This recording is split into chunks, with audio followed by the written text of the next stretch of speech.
Então, 2020, o ano mudou. E agora? Fazemos Pergunto a vocês. E agora? Pois é.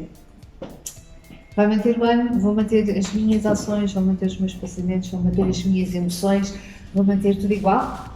Há alguma coisa que me está a incomodar e eu quero mudar? Depende. Estás feliz? E ser feliz? Pronto. Às vezes não é o ápice da felicidade, mas é pelo menos de uma satisfação em alguma área. Eu posso estar muito satisfeita na minha área profissional, mas o meu relacionamento não está bom. Exatamente. E quando eu falo relacionamento, eu não estou falando só meu relacionamento pronto, entre marido e mulher, entre namorados. Eu falo entre pai e filho. Até com os amigos. Até os relacionamentos com os amigos. Porque é o meu melhor amigo, mas em algumas amizades, o que aquece a amizade é meio a interface, né? É diferente. Né? Sim, O ruído, quando a gente fala tem ruído, porque Sim. o verdadeiro amigo fala o que eu preciso ouvir. Sim. Você está preparado para ouvir? Teu amigo fala tudo o que você precisa ouvir? E aí? E às vezes até ter tempo para estar com o amigo, não é? Porque muitas vezes o problema todo passa por aí. Nós não temos tempo para conviver, não temos tempo para estar com os amigos, com as pessoas de quem gostamos mais. Pois há a cobrança, não é? E há a cobrança e também ficamos a perder porque não estamos com eles, não é? Como é que nós podemos gerenciar a presença dos amigos na nossa vida, não é? E é uma Ficar cobrança mais tempo externa e interna. E interna. A gente também se cobra, porque às vezes a pessoa até fala assim, poxa, você sempre dá uma resposta de não poder. Eu te convido, você nunca pode. E acaba que a pessoa não sabe como é que está realmente acontecendo. Eu acho que o verdadeiro amigo sabe. Quando ele não sabe, ele sente, né? As minhas amigas sabem. Os meus amigos sabem. Assim, que realmente quando eu digo não é porque eu realmente não posso. E me dói dizer não para eles. Então eles me cobram e eu também me cobro. Sim, então sentimento de culpa. Se Não, calhar eu não estou a queria- ser uma boa amiga. Não, eu também gosto. É gostoso estar com Não, eles. exato. É gostoso estar com E eles. faz falta, faz falta. Sim. Eu Abastece. Estávamos a falar mudou o ano, não é? Mudança do ano. Na importância da mudança também, Sim. da transformação.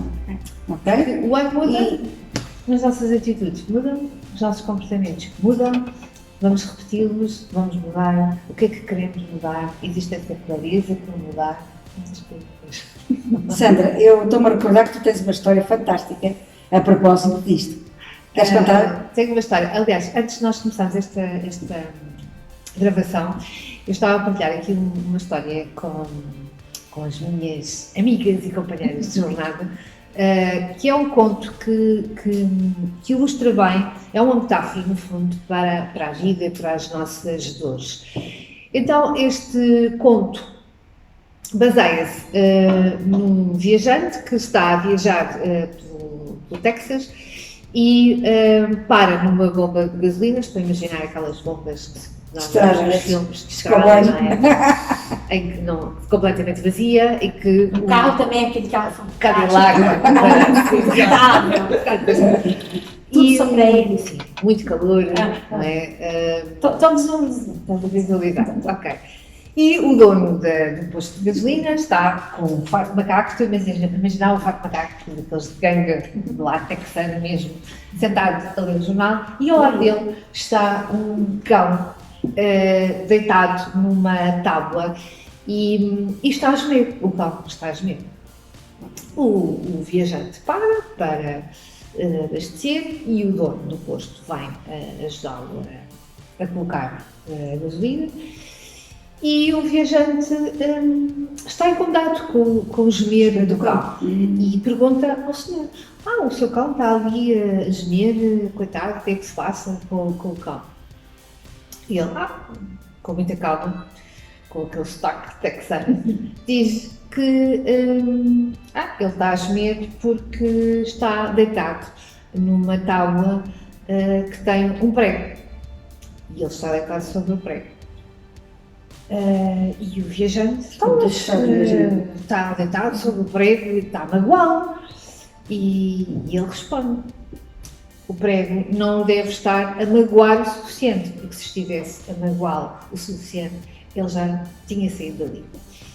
E isto é uma metáfora que ilustra bem, muitas vezes, a nossa vida, não é? Às vezes nós estamos mal num emprego que não gostamos, estamos num relacionamento que é tóxico, que não gostamos, estamos em algo que nos está a incomodar, Sim. mas não está a incomodar o suficiente para nós mudarmos e partimos por uma ação de mudança. E às vezes quando assim é, e é um bocadinho fazer um apelo ao nosso líder interior para tomar o papel de protagonista da nossa vida e, ok, eu não estou bem, o que é que eu posso fazer para ficar bem e para sair desta situação? Às vezes este prego não é suficientemente doloroso para nós tomarmos uma ação de mudança. Então fazemos como o cão. Ficamos por lá. Ficamos ali, não é? Isto é Ficamos por lá. incomodar, mas Exatamente. vão ficar, não é? E tem um outro lado assim, eu acho que tem uma outra perspectiva também, que a dor pode ser tanta que paralisa. Sim, há três Não ações, fugir não é? ou paralisar. Algumas pessoas, diante de uma situação que lhe incomoda muito, ela pode ter um certo incômodo e não sabe muito bem o que fazer, fica tentando se adaptar naquela situação. Ou seja, ela tenta encontrar uma zona de conforto para ela se acomodar dentro. Ela não está feliz, outras pessoas não estão em volta, mas tá bom. Mas também Ela vai administrando. também, Ela vai Pois, administrando. exatamente. É o caso daquela doença, Pois, né? Aquela dorzinha que você vai lá, toma uma aspirina, pronto, melhorou. No outro dia volta a dor. Toma a tua aspirina, vai ter uma hora que a aspirina não vai fazer muito efeito. Exatamente. Segundo os médicos, o medicamento também tem uma Sim. fase de adaptação para o organismo, né? Então, a dor pode ser tão forte que a pessoa paralisa. E essa dor faz com que a pessoa passe talvez uma existência convivendo com essa dor. Simplesmente porque ela não reconhece dentro dela mesma a capacidade de mudar, de transformar. E nós falamos a palavra ousadia, né? As pessoas ousadas nos causam realmente ou admiração ou separação. Por que será? Por que será? Porque nos incomoda. não é? Exato, sim. Porque nos incomoda. Aquela, E você sente-se incomodado? Pense. eu acho que isto também passa um bocadinho para, e agora fazendo um apelo aqui não é por acaso que o nosso projeto se chama Consciência Intergeracional. Claro. Que é um bocadinho um apelo à consciência, porque se as pessoas tiverem esta consciência para eu estou a viver uma situação na minha vida que me está a incomodar, mas eu não vou fazer uma escolha, ok? E isto é um clichê, mas a vida é feita de escolhas e, portanto, se nós não tomamos uma escolha, se eu não escolho mudar, se eu vou paralisar, a vida é um constante movimento. Tudo isso, nós olhamos para a natureza, a água, se estiver estagnada, apodrece, portanto, e o universo, a vida gosta de movimento, gosta de mudança. A vida é isto, é mudança. E se tu estás estagnada, se qualquer pessoa fica estagnada, se não age, se não se movimenta, a vida vai escolher por ti, ou alguém vai escolher por ti.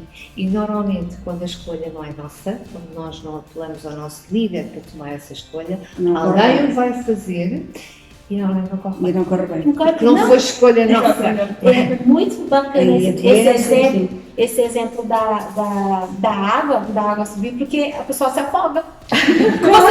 Vocês já viram em alguma situação uma pessoa que não sabe nadar cai na água e fica parada?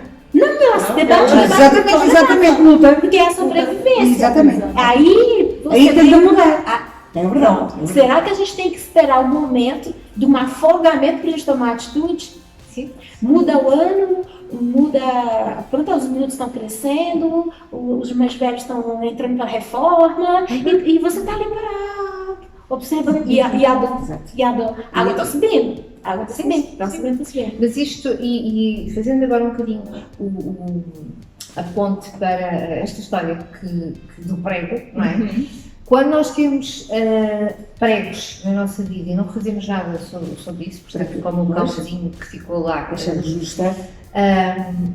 a vida às vezes encarrega-se de nos dar uns pregos ainda maiores. Então, se este prego não é suficiente, então e vem se calhar um divórcio inesperado, ou vem vem um doença, despedimento, demissão. vem uma doença, vem um cancro. Uma falência. Uma falência. Uma falência. Algo maior Exatamente. que te faça mudar e Exatamente. agir para tu fazeres algo, para tu entrares em movimento, para tu cresceres. E isto faz parte do nosso crescimento. Olha, eu ouvi uma história. Desculpa. Eu ouvi uma história muito interessante essa semana de um pai que, na atitude de brincadeira, falou que tem um filho que é hiperativo. E eu pensei que era brincadeira. Só que no decorrer da conversa, ele contando as coisas ali no grupo, contando as coisas do filho, eu pensei, mas sim, deve ser realmente ter uma hiperatividade muito aguçada, né? Aí eu perguntei, falei, mas ele está fazendo algum acompanhamento? Ele, não, tá desde os 3 anos. Porque com 3 anos já percebeu que ele tinha uma hiperatividade? Sim. Aí ele falou, mas na verdade eu prefiro que ele seja assim do que ele ser muito apático como a irmã. O elemento comparativo sempre. Não é? Aí eu parei pra pensar e falei, como? Não é? Repara, você tá vendo 2 situações, uma totalmente oposta à outra. Você é o observador, o agente transformador, porque são 2 crianças, não é? E você, tá tudo bem. Esse é muito hiperativo, esse aqui é muito apático, mas tá bom. Qual é o exemplo, qual é, vamos dizer, o legado que esse pai, não é? vem recebendo e que agora essas crianças vão replicar. Isso é tão preocupante, porque nós já sofremos todo um bombardeamento de emoções, de informações, né? De sentimentos externos. E aquele que está interno está sempre explodindo dentro de nós mesmos. Sim. E isto é outro aspecto, o elemento de comparação. E pais e mães que estão aí a assistir-nos, não façam isto. Não comparem o filho A com o filho B, com o filho C. Eles têm a sua própria individualidade. E é muito mau isto que acontece, que a Maria descreveu, comparar. Eu prefiro a hiperatividade dele do que a apatia do outro. É o ritmo dela, cada um tem o seu ritmo e há que respeitar.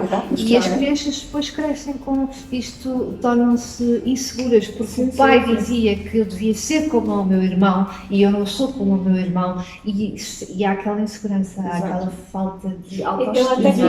É como aquela pergunta que é. Da crítica, não é? Existe logo o elemento da crítica, não é? E esse elemento da crítica vai perdurar sempre no. Não, e cria ansiedade, não é? Vai sempre suficientemente bom porque exatamente. O problema é que muitas vezes essa questão da comparação nasce e aparece já muito para trás, não é?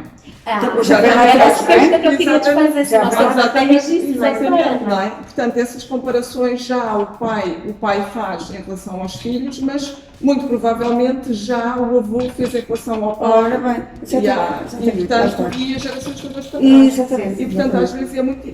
Agora que temos cada vez mais informação na área da psicologia infantil e da pedagogia e noutros campos, eu acho que é fundamental as pessoas perceberem que não devem comparar. Devem respeitar a individualidade de cada um, não é? Claro. Porque cada um tem as suas características e vai desenvolver-se de acordo com essas características. Portanto, não há necessidade de pôr os irmãos logo a compararem-se ou a serem comparados, porque isso traz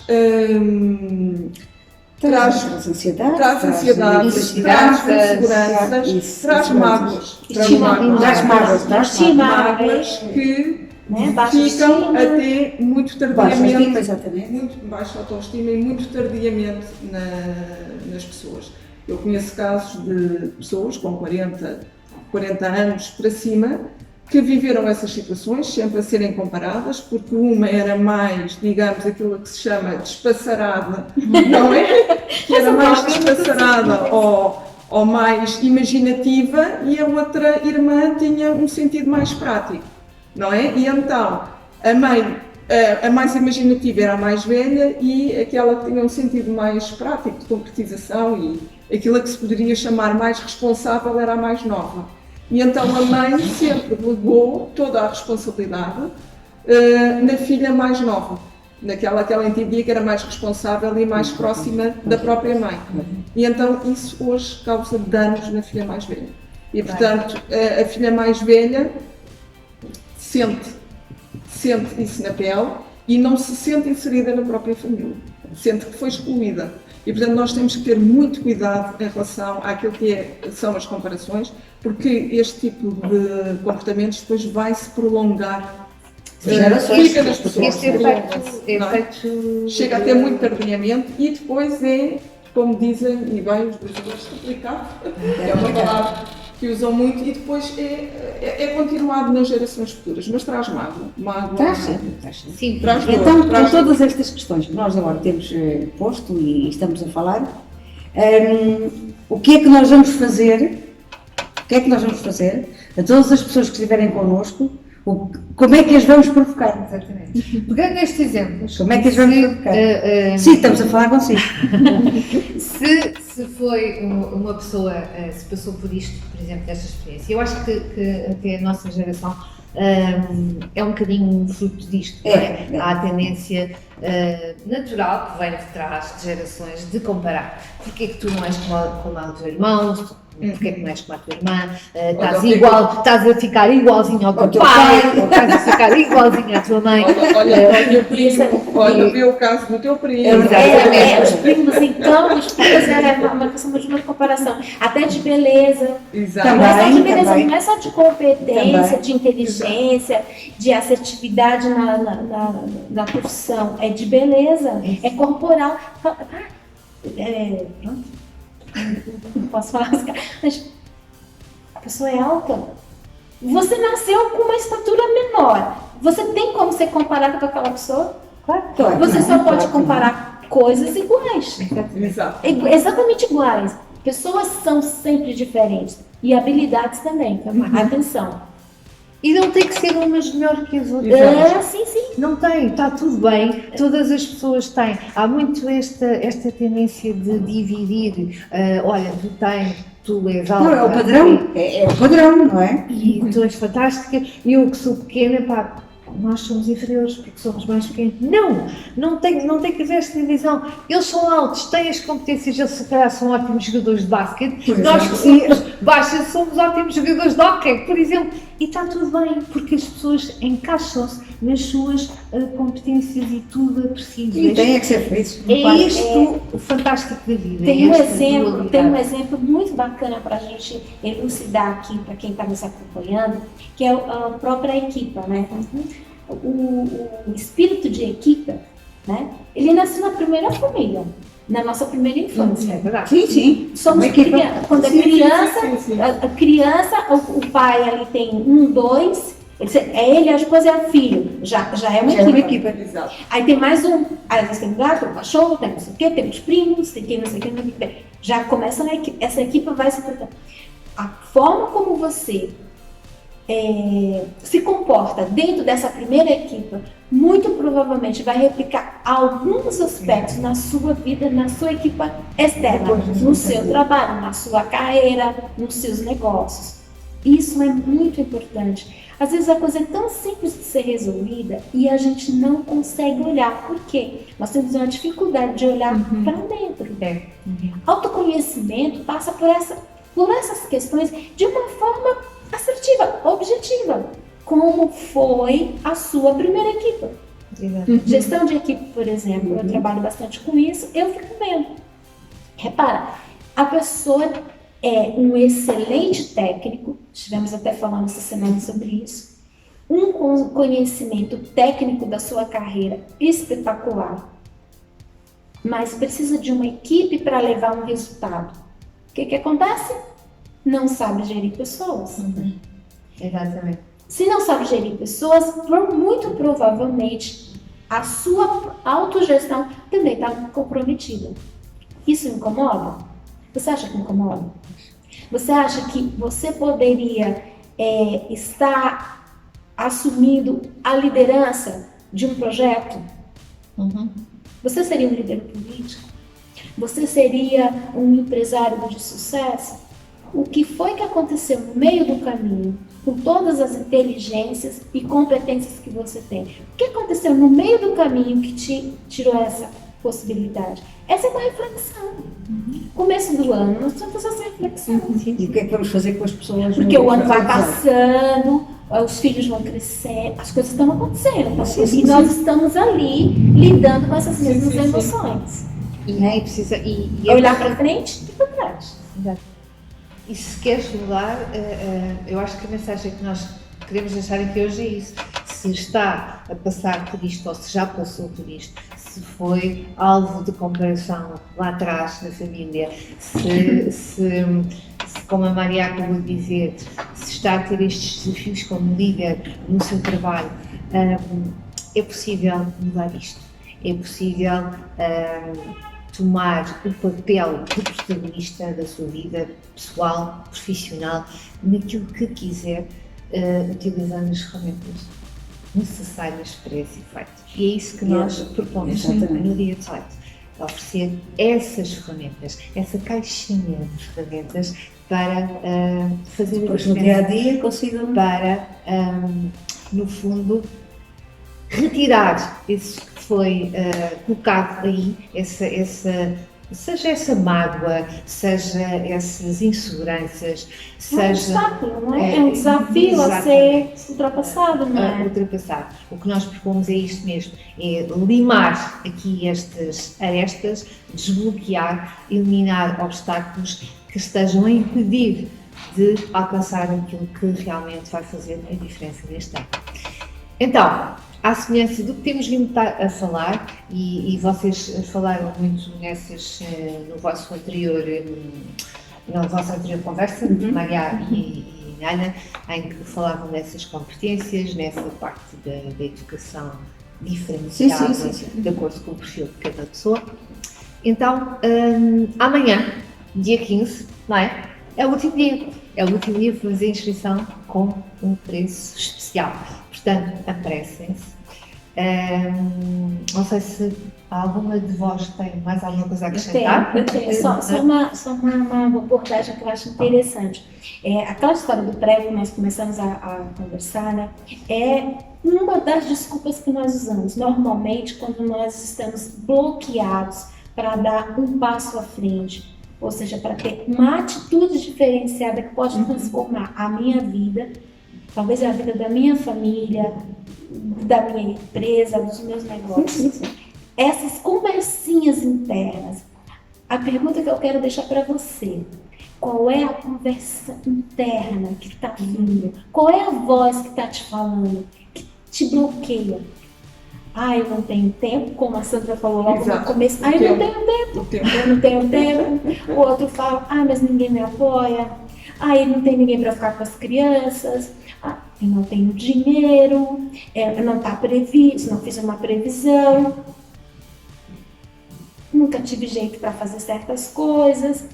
Tem sempre uma resposta, vamos dizer assim, uma conversinha interna aqui, tirando a gente daquele objetivo principal, que é o fantástico da nossa vida, que nos bloqueia a sabedoria. São os nossos sabotadores.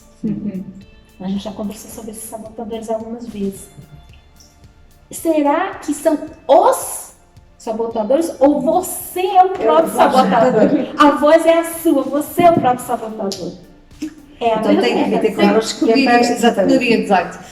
E só tem até amanhã para se inscrever com o fantástico preço que estamos a oferecer, para conhecer mais sobre estas ferramentas, para acabar com esses autossabotagens, conversinhas dos sabotadores, para na vida, né?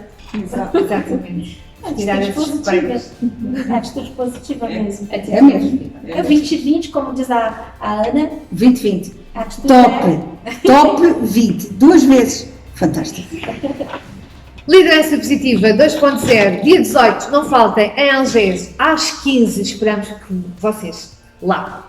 Adeus. Não faltem. Não faltem.